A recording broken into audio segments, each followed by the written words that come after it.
Hi hello friends. ஒரு டேஸ்டியான வெங்காய சட்னி எப்படி செஞ்சேன்னு பார்க்கலாமா?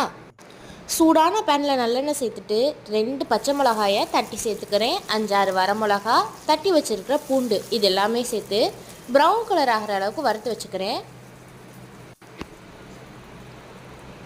இந்தளவு வறுபட்ட பிறகு 5-6 வெங்காயத்தை தட்டி வச்சுருக்கேன் உரலில், அதையும் சேர்த்துக்கிறேன்.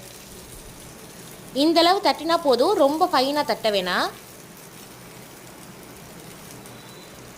அது கூடவே லெமன் சைஸ் அளவுக்கு ஒரு புளி எடுத்திருக்கேன், அதையும் போட்டுட்டு கீறி வச்சுருக்க ஒரு முழு தக்காளியையும் போட்டுக்கிறேன். இது நல்லெண்ணெயிலே சூப்பராக வதங்கணும். காரம், புளிப்பு, அந்த ஒரு பச்சை ஸ்மெல்லு இதெல்லாமே சூப்பராக இருக்கும் அந்த சட்னிக்கு. அது கூடவே தேவையான அளவு உப்பு சேர்த்துக்கிறேன். இப்போ இந்தளவு வதங்கின பிறகு ஒரு அரை கிளாஸ் தண்ணி மட்டும் சேர்த்துட்டு நல்லா கிளறி அந்த தண்ணி வத்துற அளவுக்கு வேக வச்சுக்கிறேன். அந்த தக்காளி தோல்லாம் உறிஞ்சு தக்காளி நல்லா மசிஞ்சு வரணும். அந்த வெங்காயத்துடைய கலர் நல்லா ஒரு கிளாஸியாக மாறணும். அந்தளவுக்கு வேக வச்சுக்கோங்க. இதை ஆற வச்சு அரைச்சி எடுத்துகிட்டு வந்துடலாம்.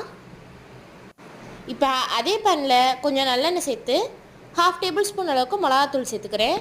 மிளகாத்தூள் முக்கியமாக கருகக்கூடாது. இப்போ சட்னியில் உப்பு இருக்கான்னு டேஸ்ட் பண்ணுங்கள். இல்லைன்னா இந்த சில்லி ஆயில் கூடவே நம்ம கொஞ்சம் உப்பு சேர்த்துக்கலாம்.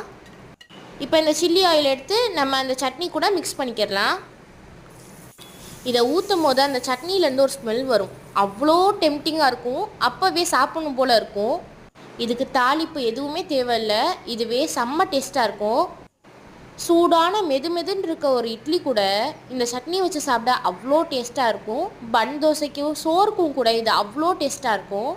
எப்படி சாப்பிடணும்னு சொல்லட்டா? இது கம்மியான குவான்டிட்டி இருந்தால் கூட போதும்.